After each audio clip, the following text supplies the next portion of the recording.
Hai, assalamualaikum warahmatullahi wabarakatuh. Halo Bunda dan semua, jumpa lagi di channel YouTube Fitriyanti.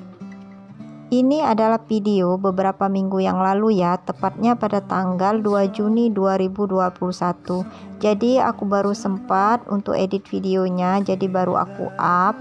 Dan di tanggal 2 Juni ini aku mau mengisi celengan target aku ya. Jadi ini adalah celengan target untuk nanti hari raya Idul Fitri di tahun 2022, dan videonya pernah aku share ya. Jangan lupa kalau yang belum menonton boleh klik kartunya di atas atau nanti klik linknya di description box.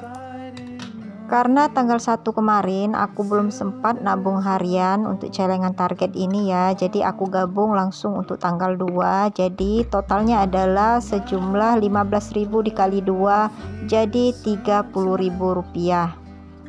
Hampir setiap hari kita memiliki uang receh seperti ini ya, jadi inilah kesempatan kita untuk menabung, dan yakinlah dengan the power of receh, karena walaupun uang receh ini bisa menjadi besar dan bahkan bisa menjadi sangat bermanfaat di saat darurat atau di saat kita betul-betul membutuhkan.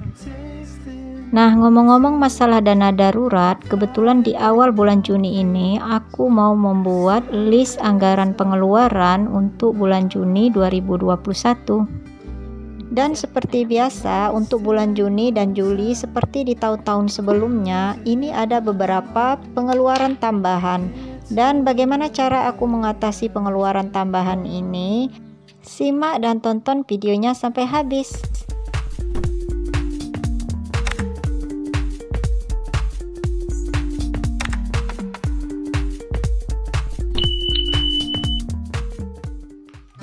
Bagi kita yang memiliki penghasilan tidak terlalu besar, tentu harus mempunyai strategi yang tepat agar operasional rumah tangga tetap berjalan optimal.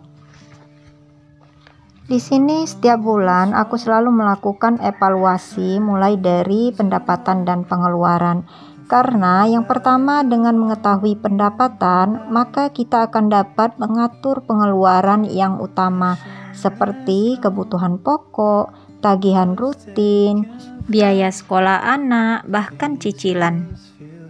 Dan di sini kita harus bersikap objektif dalam merancang anggaran pengeluaran per bulannya tanpa perlu bersifat kikir atau menahan-nahan kebutuhan yang merupakan kebutuhan pokok. Dan jangan pula kita terlalu berlebih-lebihan dalam membuat rencana anggaran pengeluaran per bulannya. Sesuaikanlah dengan kondisi keuangan rumah tangga kita. Lalu yang kedua, dengan mengetahui budget pengeluaran per bulannya, maka berarti kita telah memiliki pedoman dengan rencana keuangan yang sudah dibuat tadi, sehingga kita dapat berusaha menahan setiap godaan. Terutama godaan check out di Shopee yang keranjangnya sudah penuh dengan ribuan item yang menunggu ya. Yang masih ingat dengan video pengelolaan keuanganku di bulan Mei, di situ aku berusaha untuk mengevaluasi pengeluaran di bulan-bulan sebelumnya, sehingga aku memutuskan untuk menurunkan budget pengeluaranku menjadi 5 juta rupiah. Menurunkan budget pengeluaran dari 7 juta rupiah per bulan menjadi 5 juta rupiah per bulan itu tidaklah gampang ternyata. Karena di bulan Juni ini, setelah aku evaluasi pengeluaran di bulan Mei tersebut, ternyata aku memang sedikit keteteran ya dengan budget pengeluaran per bulan 5 juta rupiah itu. Aku lebih keteteran di tenaga ya, karena salah satu tips menghemat pengeluaran rumah tangga itu adalah mengurangi makan di luar rumah. Jadi aku harus siap tenaga untuk memasak menu pagi, siang, malam tanpa bantuan ART sedikit pun. Karena yang aku pangkas itu adalah budget pengeluaran untuk menu sarapan, makan malam, jajan di luar, menu untuk membeli buah-buahan per minggunya, dan beberapa budget pengeluaran kebutuhan pokok lainnya. Karena sebagai wanita pekerja sekaligus ibu rumah tangga dan ibu dari kedua orang anak-anak, perlu ekstra membagi waktu, tenaga, serta pikiran. Nah, seperti biasa, untuk rencana anggaran pengeluaran di bulan Juni 2021, aku tetap menggunakan tabel kolom yang terdiri atas 4 buah kolom. Yang pertama adalah kolom nomor, yang kedua adalah kolom rencana anggaran pengeluaran, yang ketiga adalah kolom jumlah anggaran, dan yang keempat adalah kolom sisa. Yang pertama adalah pengeluaran wajib atau tetap. Nah, adapun pengeluaran wajib atau tetap ini terdiri atas yang pertama infak. Ini sebesar 2,5% hingga 3% rupiah biasa aku gunakan, dan di sini aku buat saja 3% yaitu Rp150.000. Berikutnya, nah ini adalah termasuk pengeluaran tambahan di bulan Juni ya, yaitu biaya wisuda tahfiz anak saya yang sulung. Alhamdulillah ya, anak saya bisa wisuda ya tahfiz di bulan ini sebesar Rp250.000. Kemudian biayanya mengaji, ini ada kenaikan sedikit karena ada ujian akhir untuk semester ini ya, untuk mengajinya sebesar Rp100.000. Biaya berikutnya adalah wisuda anakku yang nomor 2, wisuda TK-nya. Jadi anakku yang paling kecil ini sudah menyelesaikan TK-nya sehingga tahun ini mau masuk SD, dan wisuda ini membutuhkan biaya sebesar Rp200.000, walaupun untuk wisuda TK ini tidak dibuat acara ya seperti biasanya, tapi di sini membutuhkan biaya untuk pakaian wisuda, kemudian untuk foto-fotonya saja karena kita masih dalam suasana pandemi COVID-19 ya. Dan kemudian biaya tetap berikutnya adalah SPP anakku yang TK ini, jadi masih ada biaya per bulannya sebesar Rp300.000. Terakhir adalah gaji untuk setrika pakaian ya, karena aku menggunakan jasa setrika pakaian, ini sebesar Rp200.000. Total untuk pengeluaran tetap atau wajib yang pertama kali aku harus bayarkan ini adalah sebesar Rp1.200.000. Nah, di sini sudah terlihat ya kalau antara budget pengeluaran di bulan Mei untuk biaya pendidikan anak ya atau pengeluaran wajib ini berbeda dengan di bulan Juni. Jadi di bulan Juni itu ada beberapa pengeluaran tambahan, yaitu wisuda kedua anak-anakku. Sekarang aku mau mulai misahkan uang sejumlah Rp1.200.000 ini ke dalam amplop khusus untuk pengeluaran tetap atau wajib ya, karena ini tidak akan bersisa ya, udah ada posnya masing-masing. Dan ini aku mau coret dulu ya pengeluaran yang berubah ya dari bulan Mei kemarin, dan mau aku tambahkan juga pengeluaran baru atau tambahan yang sudah aku tulis di bulan Juni ini supaya aku nanti tahu uang yang di dalam amplop ini kemana saja. Dan biasanya ini di minggu-minggu awal ini sudah langsung dibayarkan.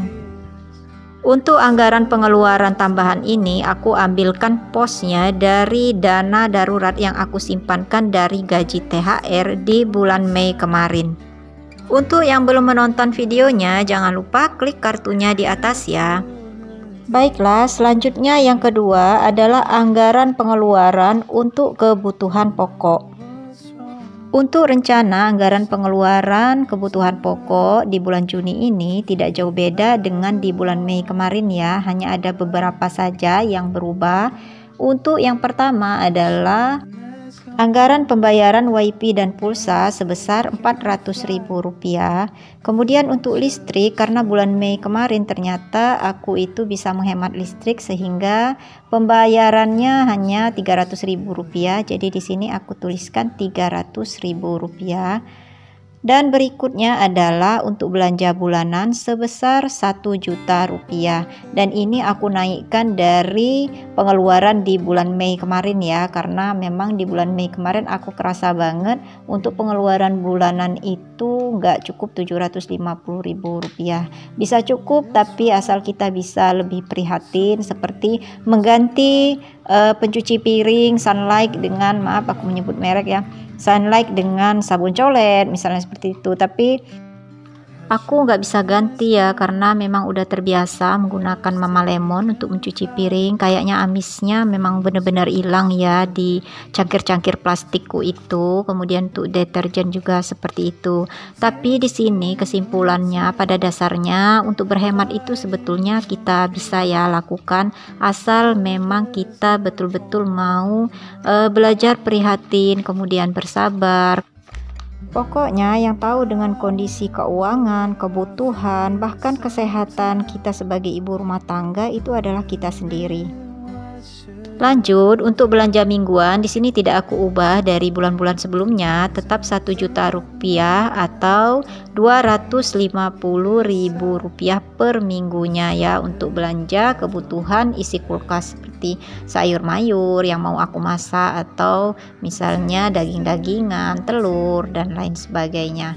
Nah, kemudian selanjutnya isi ulang untuk air galon ini sebesar 20.000 rupiah, kemudian gas LPG sebesar 80.000 rupiah. Nah, ini juga tidak berubah dari bulan sebelumnya anggarannya. Dan lanjut, kebutuhan untuk minyak kendaraan sebesar 200.000 rupiah, dan ini tidak berubah dari bulan sebelumnya. Nah, untuk belanja mingguan ini sengaja aku pisah-pisah amplopnya ya, untuk minggu pertama, minggu kedua, ketiga dan keempat masing-masing 250.000 rupiah, dan ini mudah-mudahan bisa bersisa nanti ya di belanja mingguanku. Dan total untuk kebutuhan pokokku semuanya adalah sebesar 3 juta rupiah. Dan sekarang aku lanjutkan ke bagian yang ketiga, yaitu kebutuhan tambahan. Nah, ini walaupun judulnya adalah kebutuhan tambahan, tapi sebetulnya ini betul-betul penting ya. Seperti dana sosial, karena di bulan Juni ini banyak sekali yang hajatan ya, atau wedding party gitu. Jadi aku menyiapkan budget sebesar 500.000 rupiah untuk nanti ngamplop pada saat datang atau hadir ke undangan. Kemudian budget pengeluaran untuk hobi atau kesenangan di sini aku buat 500.000 rupiah. Alasannya adalah yang pertama, hobi atau kesenangan yang aku buat ini sebetulnya bukan untuk berfoya-foya, tetapi ini memang kebutuhan untuk anakku yang sulung. Anakku yang sulung itu yang pertama di bulan Mei tadi ia berulang tahun ya, yang ke-10 tahun. Kemudian ia juga udah berhasil untuk wisuda tapis, jadi aku mau memberikannya beberapa hadiah ya dari aku, kemudian dari suamiku dan adiknya ya. Jadi aku anggarkan 500.000 rupiah. Kebetulan yang mau aku beli juga sesuai dengan kebutuhan yang ia perlukan untuk sekolahnya. Jajan anak tidak berubah ya dari anggaran sebelumnya ya, per bulannya itu adalah 200.000 rupiah. Dan dana darurat sebesar 300.000 rupiah. Dan di sini total untuk kebutuhan tambahan adalah 1.500.000 rupiah. Nah, dari poin 1, 2, dan 3 ini totalnya semuanya sudah 5.700.000 rupiah. Sementara untuk budget anggaran yang aku buat tadi awalnya adalah 5 juta rupiah. Jadi di sini langsung aku ganti menjadi 6 juta rupiah per bulan. Jadi aku bulatkan. Dan pengeluaran tambahan ini aku ambil dari pos dana darurat yang aku simpankan di bulan Mei tadi, yaitu berasal dari gaji THR. Dan selebihnya aku juga ambil dari dana darurat di bulan April kemarin.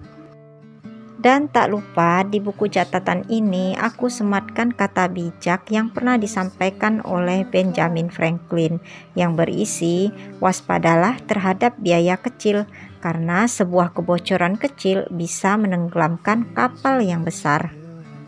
Nah, terima kasih untuk Bunda dan semua yang sudah menonton video YouTubeku sampai akhir. Semoga bermanfaat dan nantikan video YouTubeku selanjutnya. Wassalamualaikum warahmatullahi wabarakatuh.